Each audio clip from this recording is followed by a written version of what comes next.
Yo haré llover durante 40 días y 40 noches, y arrasaré de la faz de la tierra todo ser viviente que he hecho. Y hubo lluvia durante 40 días y 40 noches, y murió todo ser que se desplaza sobre la tierra, tanto las aves como el ganado, las fieras, los animales y todos los hombres. Para mí la clave está en hacernos una pregunta. ¿Existió otra humanidad? Existía una antigua civilización que desapareció y dejó algo. Hablamos de conocimientos que de alguna manera fueron perdidos. Catástrofes, aliens, lo que sea, pero vamos a descubrirlo. Vamos a descubrir que somos mucho más viejos de lo que creemos. Incluso vamos a descubrir que hubo otro tipo de civilización. Una civilización que aprendió algo que nosotros aún no sabemos. Se perdió una sabiduría, un tipo de sabiduría, algo. No tenemos que ser tan cortos de decir, porque no se ha encontrado, no existe. No, porque no se ha encontrado, no podemos todavía afirmar que existe. Una civilización que adquirió un grado de sociedad, de tecnología, muy por encima de lo que la ciencia admite que hubo en el pasado, que desapareció debido a un enorme cataclismo. Eso nos hace pensar en la Atlántida.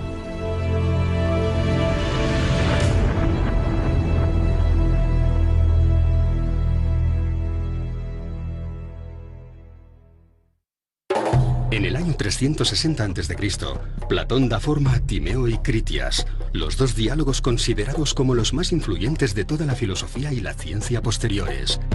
En ellos se explora el origen del universo, la estructura de la materia y la naturaleza de la raza humana.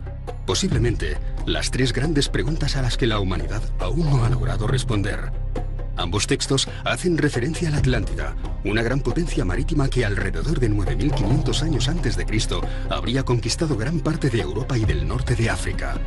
Tras varios enfrentamientos con los que serían los ancestros de los atenienses y los egipcios, Poseidonia, su capital, habría desaparecido en el mar a causa de un gran diluvio en tan solo una noche y un día terribles. La precisa descripción de los textos y el hecho de que en ellos se afirme que se narra una historia verdadera ha llevado a que se hayan propuesto numerosas conjeturas sobre la existencia real del pueblo atlante. Y a diferencia de otros textos, de otros diálogos, estos no tienen un aspecto moralizante, sino que parecen estar refiriéndose a una descripción física real de algo que existió en el océano Atlántico, más allá de las columnas de Hércules. Platón, en el Timeo y el Critias, diciendo que no era un mito, habla de que hace 9500 años, unos griegos habrían vencido, con gran heroicidad, a unos pueblos venidos del mar, lo que hoy en día podríamos llamar los atlantes. Por tanto, si sumamos 2000 años a esos 9500, daría que al final de la última era geológica se habría producido un cataclismo en mitad del océano Atlántico y que una civilización muy desarrollada tecnológicamente habría desaparecido. Yo creo que tiene que haber existido este continente del que habla Platón. No creo que se lo haya inventado, no creo que sea un cuento de niños. Incluso muchas de las leyendas, la mayoría surgen de historias reales, de hechos reales, que luego se cuentan con alegorías, pero surgen de hechos reales. Yo te diría que no hay gran cultura alrededor del mundo que no tenga su particular Atlántida. Si tú, por ejemplo, te vas a la zona del Pacífico, por ejemplo, los Rapa Nui, los habitantes de Isla de Pascua, ellos te hablan de Hiva, el continente que se hunde en la noche de los tiempos, siempre a consecuencia de unos dioses mal encarados que castigan la soberbia del ser humano. Si te vas al Alto Titicaca, a la zona de los Aymaras, ellos mismos te hablan de Atlanticú. Los toltecas, los aztecas nos hablan de que sus antepasados habrían venido a una isla a oriente, porque ellos están en América, que se llamaba Aztlán. Pero si te vas a Egipto, te hablan de Keftiu, ese continente que está más allá de las columnas de Hércules. Evidentemente, las columnas de Hércules son el estrecho de Gibraltar. Más allá de las columnas de Hércules puede ser en en mitad del Atlántico o puede ser en todo lo que es la zona del Golfo de Cádiz. ¿Por qué no pensar que pudo estar ubicada ahí? Vemos que las tradiciones del pasado, no una ni dos, sino muchas, nos hablan de la existencia de estos continentes. Se han encontrado en el fondo del mar algunas carreteras, algunas columnas, algunas estructuras que parecen estar aludiendo a una antigua civilización, a una humanidad anterior a la que conocemos. Pero ¿se trata de la Atlántida o se trata de otros continentes perdidos? Personalmente, creo que hay restos arqueológicos en el mundo de origen atlante. Poder aceptar, sin lugar a dudas, lo que Platón nos dice, pudiendo ser increíble lo que Platón nos dice. Si lo hiciéramos, entenderíamos que Platón sabía perfectamente de qué estaba hablando, que tenía una noción exacta de los datos y los tiempos en que aconteció cada cosa y de sus protagonistas. Todas las culturas que conocemos tienen alguna opinión sobre la Atlántida. Es como que el mito, vamos a decirlo así, entre comillas, de la Atlántida encierra claves para conocer nuestro pasado y el devenir de nuestro futuro. Yo sé que el 99,5% de los arqueólogos consideran la idea ridícula. También se consideró a Schliemann ridículo, y Troya existe. Hasta finales del siglo XIX, considerábamos que Troya no era sino un mito nacido de la enorme imaginación de Homero. Hoy, gracias al empeño y tesón del arqueólogo aficionado Heinrich Schliemann, Troya es una realidad. Pero si realmente nos encontramos ante lo que parece ser una civilización perdida entre las aguas, ¿dónde deberíamos comenzar la búsqueda? Platón en ningún momento alude a océano para referirse al lugar donde estaría ubicada la Atlántida, sino que habla específicamente de que estaría más allá del Atlas, lo que hoy conocemos como las columnas de Hércules. ¿Dónde estaría ese centro de la Atlántida? Realmente, en ese mar, existen algunas islas sumergidas a unos 60 metros de profundidad, y una de ellas tiene las condiciones para ser identificada como Isla Poseidonia, la isla Espartel. Para adentrarnos en la búsqueda del Imperio Atlante, hemos de remontarnos al año 9500 a.C. Según los estudios geográficos realizados por el profesor Gandra, lo primero que encontraríamos es un mapa de Europa muy distinto al que conocemos hoy. En el periodo final de la última glaciación había hielo, en algunos lugares con 2 y 3 kilómetros de espesor. Se había acumulado agua en los océanos, por lo que estos estaban 150 metros más abajo que hoy en día. Y por tanto, el paisaje era muy distinto, muy diferente al que conocemos. Siendo así, en nuestra costa atlántico-europea, tendríamos más de 500 kilómetros de tierra firme de lo que hoy conocemos. No existía, por ejemplo, el Mar del Norte. Era posible ir desde la península ibérica a pie hasta Irlanda. Del mismo modo que no existía el Mediterráneo. El Mediterráneo era un valle prácticamente sin agua, y Europa, tal y como hoy la conocemos, o por lo menos el litoral atlántico europeo, no correspondía hace 12.000 años atrás a lo que es hoy. Según esta situación y algunos indicios arqueológicos recientemente hallados, podríamos situar Poseidonia, la capital de la Atlántida, no muy lejos de las costas portuguesas. Concretamente, en la zona de Banco Espartel, más allá de las columnas de Hércules, fueron encontrados bajo la superficie algunos vestigios que pueden ser datados de ese periodo. Pero hay otra novedad. Y esa novedad tiene que ver con hallazgos hechos en la plataforma continental portuguesa por un arqueólogo cuya identidad no puede ser revelada porque él no quiere que sea revelada. Durante 30 años estuvo haciendo investigaciones subacuáticas y descubrió que existen estructuras sumergidas de redes viarias de gran dimensión pavimentadas con grandes bloques de piedra. Estructuras edificadas ya derruidas, algunas con columnatas e incluso estatuas. No tengo ninguna duda de que así es, porque vi fotografías, y por tanto, de confirmarse todo esto, va a cambiar sustancialmente nuestra visión, no solo de la historia de Portugal, sino también de la prehistoria de Portugal y de la historia y la prehistoria de Europa. Así que tenemos que revisarlo todo.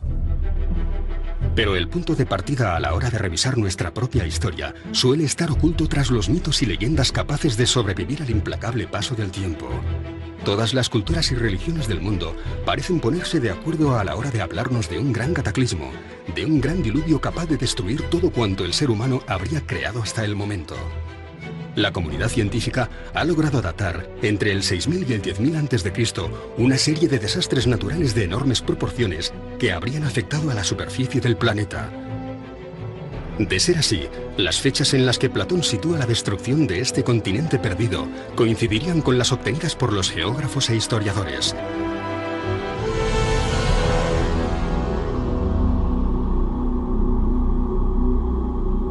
Tanto en el mundo hindú, como en el mundo babilónico, como en el mundo precolombino, como en las epopeyas nórdicas, todos hacen referencia a un diluvio del que, a través de estudios de la geología de ciertos lugares de la Tierra, se puede establecer en torno al 10.000, 10.500 a.C. Este es un hecho geológico admitido por la comunidad científica. Incluso la propia Biblia señala la posibilidad de un diluvio que tendría como causa un deshielo, el paso de una época climática bien delimitada y que coincide. Cerca del 10.000 a.C., por las fechas en que Platón sitúa el episodio, habría ocurrido un cataclismo generado por la caída de un meteorito que debería ser un objeto con una envergadura considerable de una dimensión superior a 20 kilómetros, porque en estos casos sabemos que causa daños a nivel global. Este meteorito habría caído en la zona del Golfo de México, creó un cráter, hoy aún visible, de 300 kilómetros de diámetro y causó un tsunami que habría llegado aquí a Europa y que, según los cálculos posibles, tendría 500 metros de altura. Un tsunami de esas proporciones no solo habría cambiado toda la morfología y distribución de los continentes, sino que, tal y como apuntan algunos estudios paleontológicos, habría provocado una extinción masiva de especies y una drástica disminución de la población humana. Después de eso hubo un periodo de adaptación climática. Fijaos cuando un meteorito cae. Con la explosión, todo el hielo existente de la última glaciación se derrite en menos de 24 horas. Por tanto, el océano, que estaba a unos 150 metros por debajo del nivel actual, pasó a estar a más de 120 metros del nivel actual. Bajo esta perspectiva, la Atlántida, al igual que otros territorios, quedó sumergida.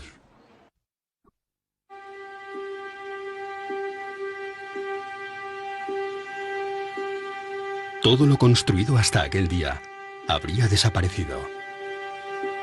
El ser humano se vio forzado a recomenzar.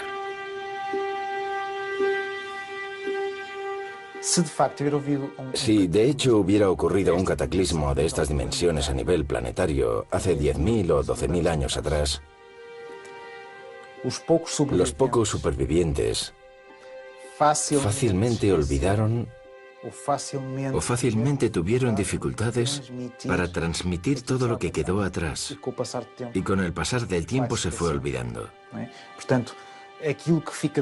Por tanto, lo que queda como marca es el diluvio que originó un recomenzar.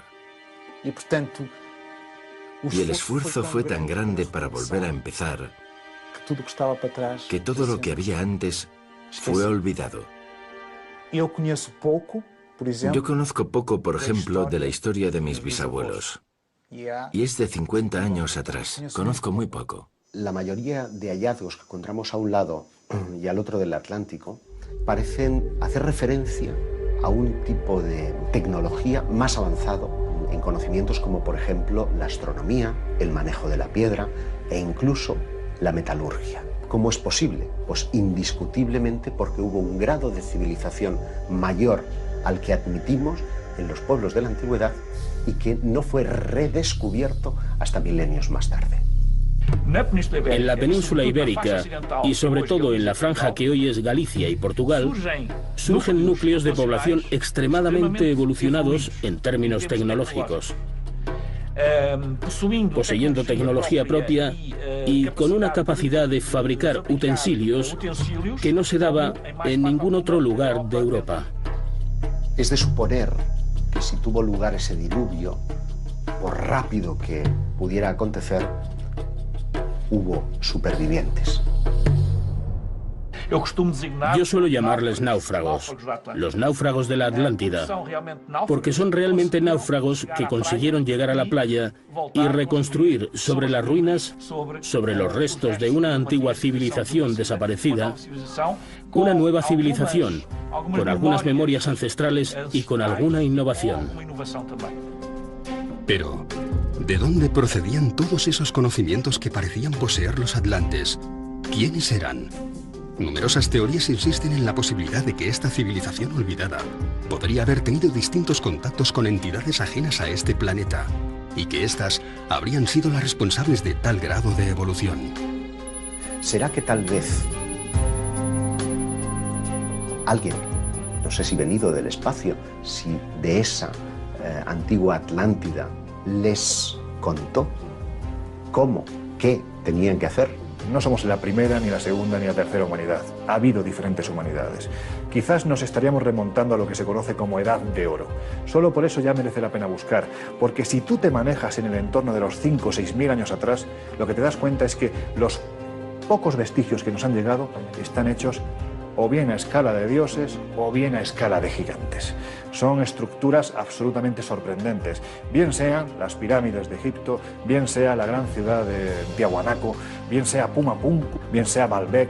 Es decir, es que estamos hablando de construcciones absolutamente descomunales, hechas para lo que ellos las hacían, que era venerar a sus dioses. Dioses que, por cierto, en la gran mayoría de las tradiciones siempre venían de arriba, de las estrellas. Eso también es posible, porque de hecho muchos de los enigmas de la humanidad solo se explicarían de esta manera. Por ejemplo, pues las líneas de Nazca a mí me parecen bastante intrigantes. Creo que las explicaciones o las hipótesis que han sido ofrecidas hasta el momento no son satisfactorias, porque explican un porcentaje muy pequeño de las decenas de miles de figuras y trapecios y flechas y líneas en aquella gran extensión de casi 500 kilómetros cuadrados. Eso fue hecho para algo, con una función unificada. Y eso solo se veía desde el aire. En este sentido, a mí las líneas de Nazca pues, es uno de los sitios arqueológicos del mundo que me parecen más intrigantes y que todavía no podemos explicar.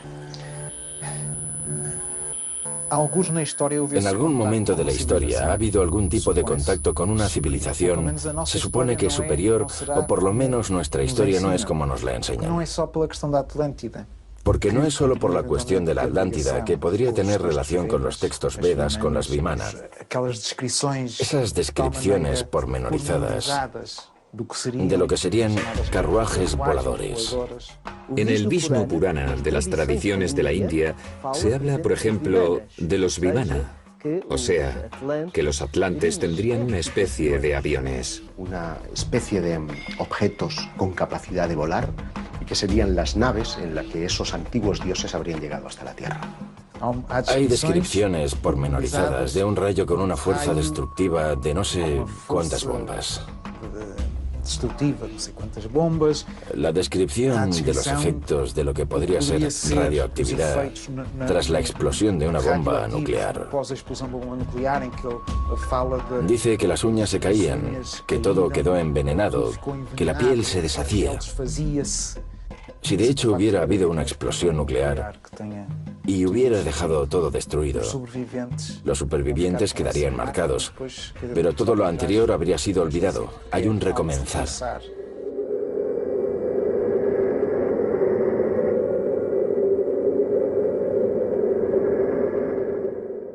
Según la teoría de los antiguos astronautas, todas las grandes civilizaciones que poblaron la Tierra en el pasado recibieron visitas de seres provenientes de las estrellas. Siempre nos hemos referido a ellos como los dioses. Un pueblo más desarrollado de lo que podríamos llegar a reconocer podría haber adquirido esos conocimientos de unos instructores muy parecidos a lo que hoy llamaríamos astronautas.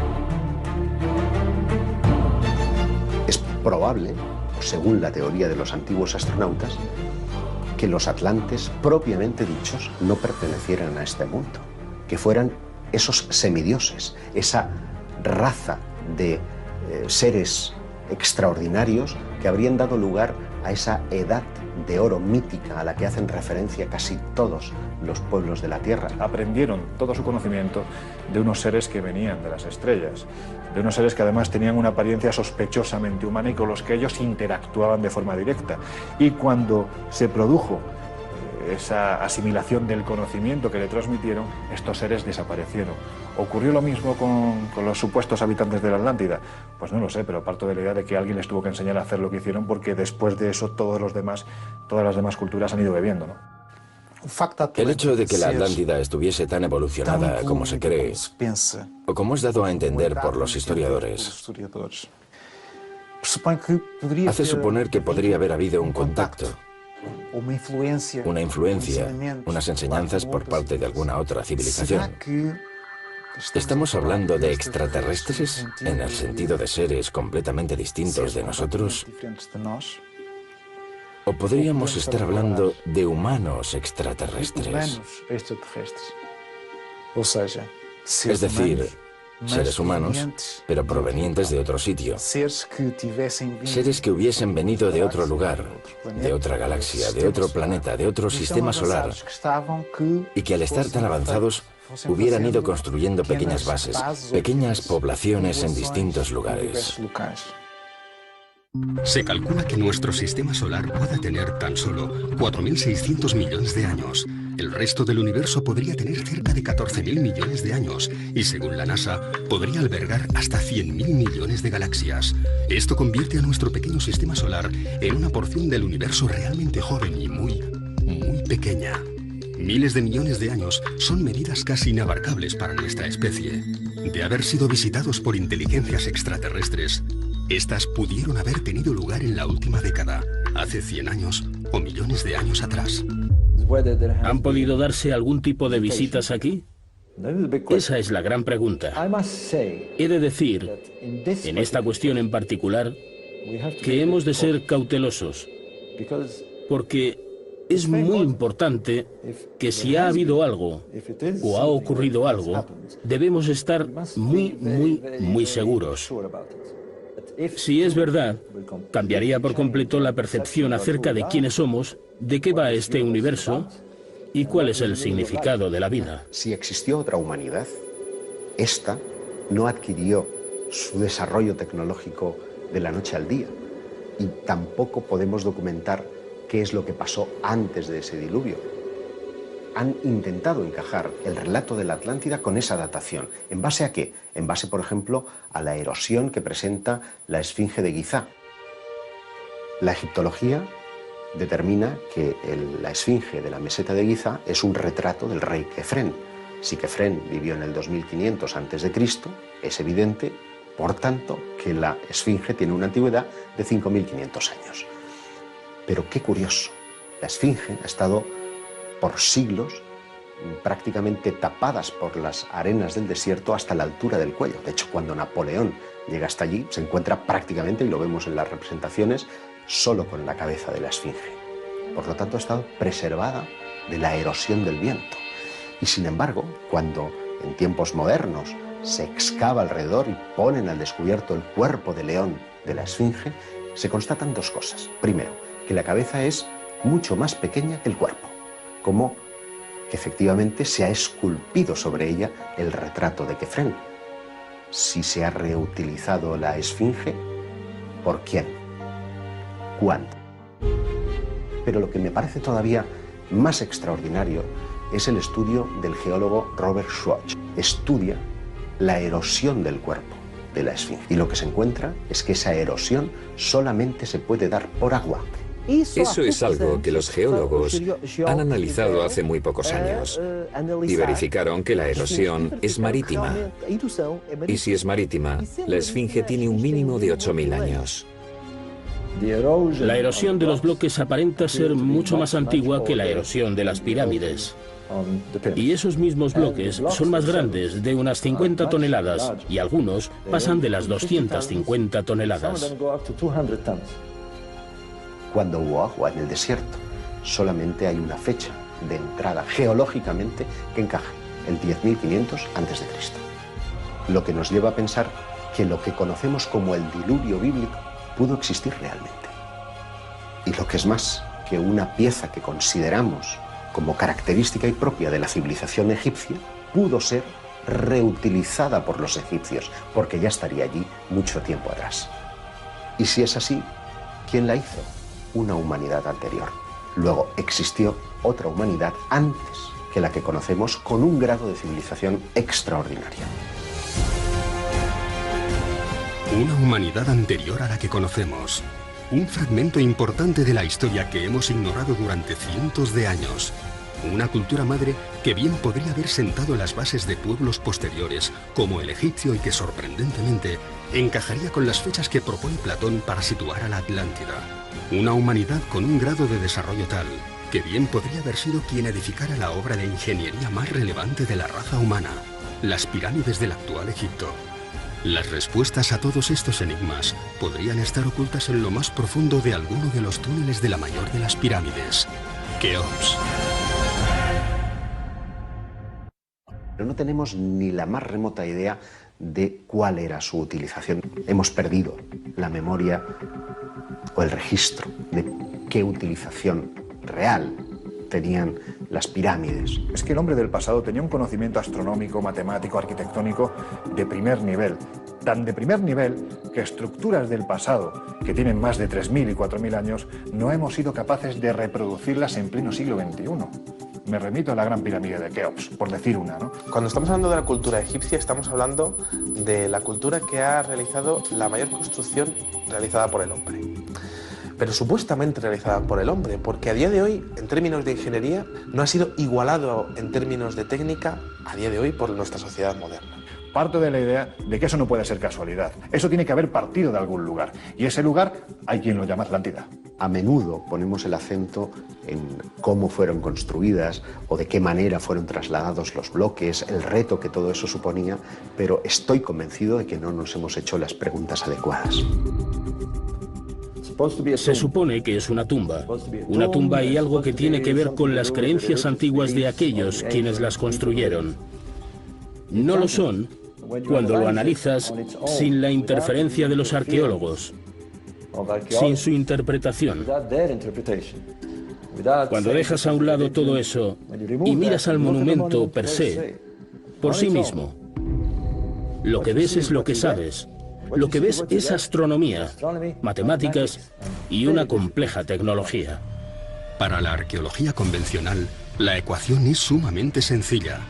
Si el emperador Keops gobernó Egipto en el año 2589 antes de nuestra era, y su cuerpo fue enterrado en la Gran Pirámide de Giza, esta tuvo que ser construida en esas mismas fechas como sepulcro del faraón. Pero si las últimas dataciones están en lo cierto, la Gran Pirámide podría haberse construido 8000 años antes de que Keops llegara al mundo. Y es más, la pirámide habría estado allí en las mismas fechas en que Platón sitúa la Atlántida. Por lo tanto, no era, aunque pudiera ser utilizada por Keops, no era la tumba de Keops. Era algo que probablemente los egipcios reutilizaron, quién sabe si dejada por una civilización anterior.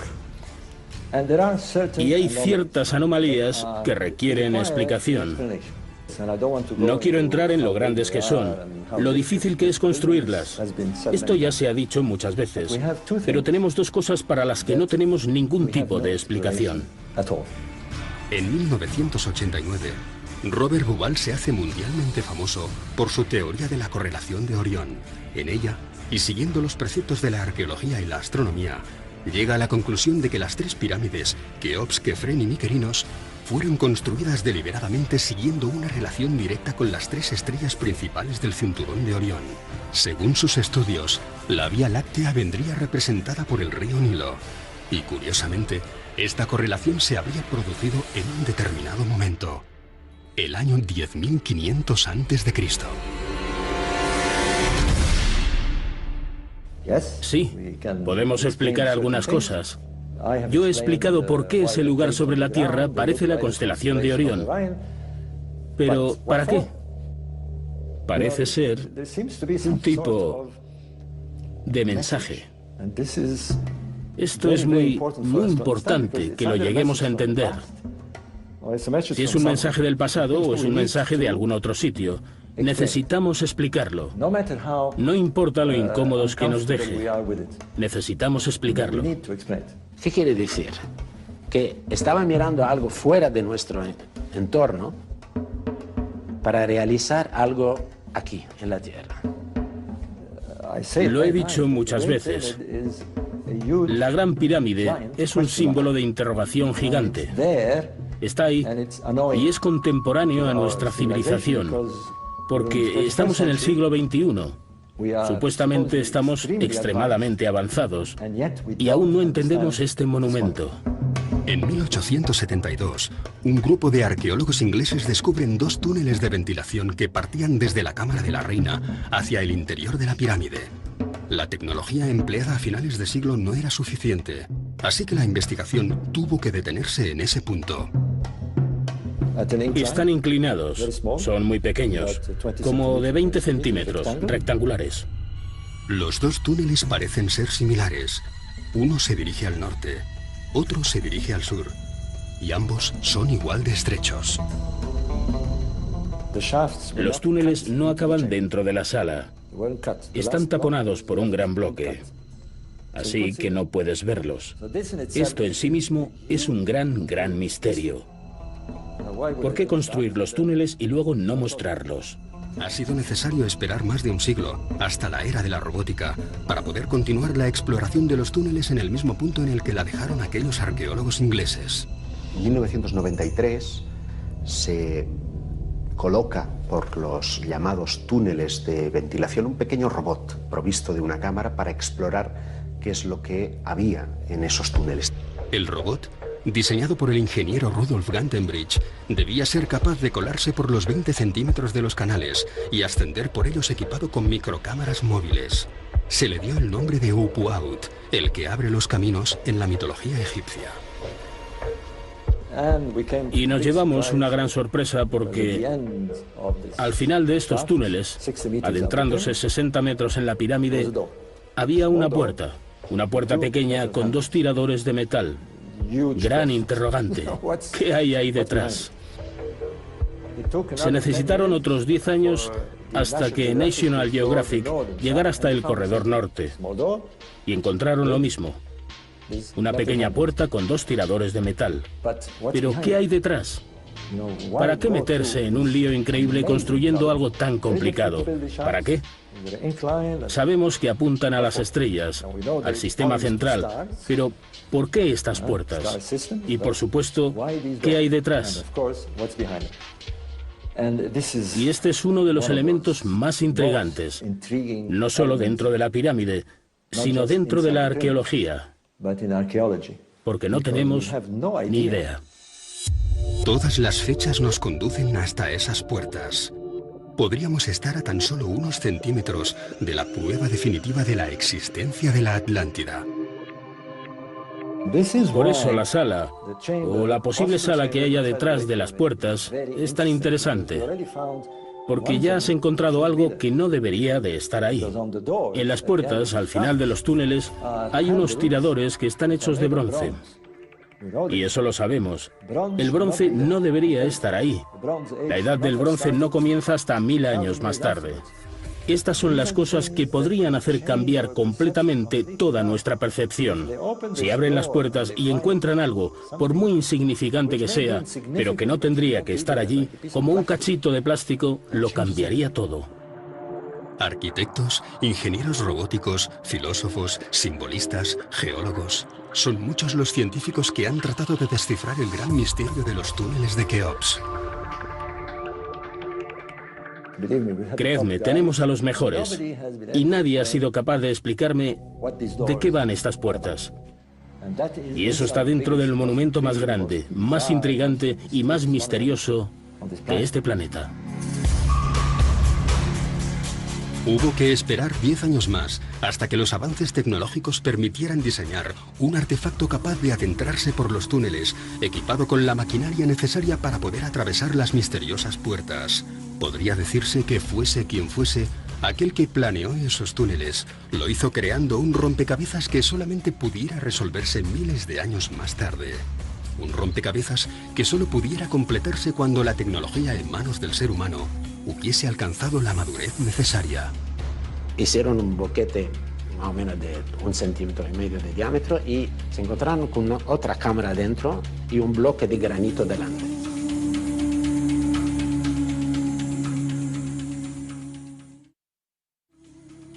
Ese bloque de granito pone nuevamente en evidencia el enorme desarrollo tecnológico que tanto enorgullece a la raza humana.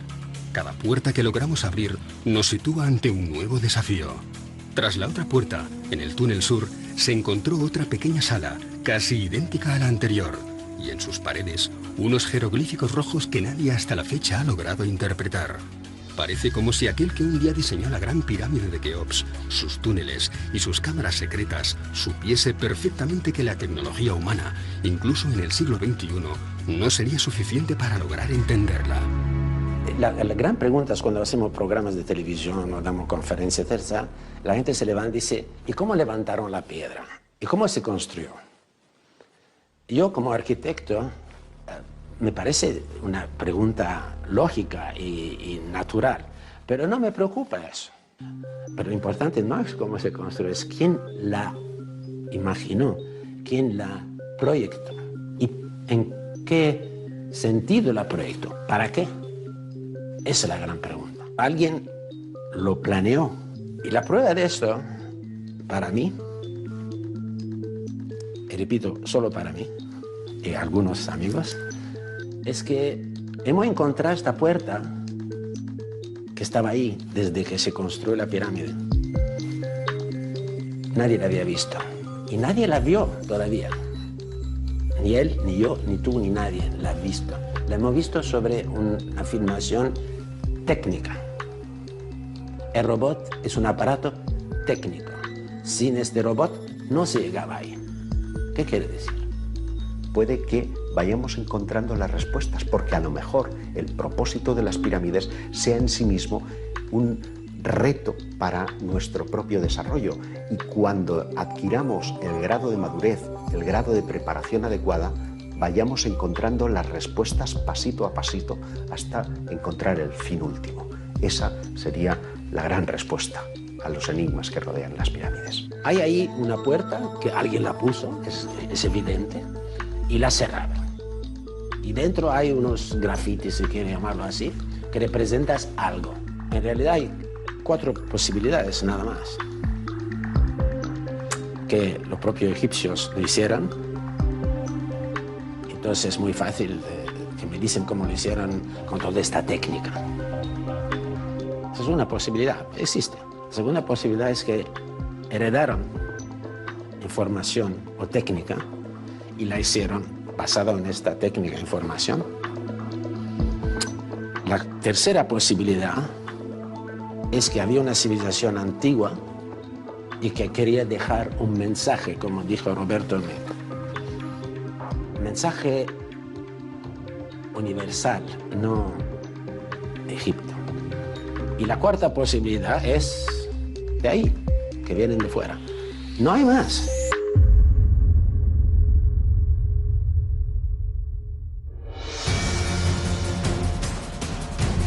Los textos de Platón, las escrituras bíblicas y hoy en día la ciencia parecen ponerse de acuerdo en que una gran catástrofe asoló un día la Tierra y nos obligó a recomenzar. La respuesta a quiénes somos y de dónde venimos podría estar sepultada bajo los bloques de piedra de las pirámides, en los antiguos dólmenes que cubren la península ibérica o bajo las aguas de las costas de Portugal. Su legado habría sobrevivido hasta nuestros días en forma de leyendas acerca de dioses, de tierras olvidadas como la Atlántida o, ¿por qué no?, extraterrestres.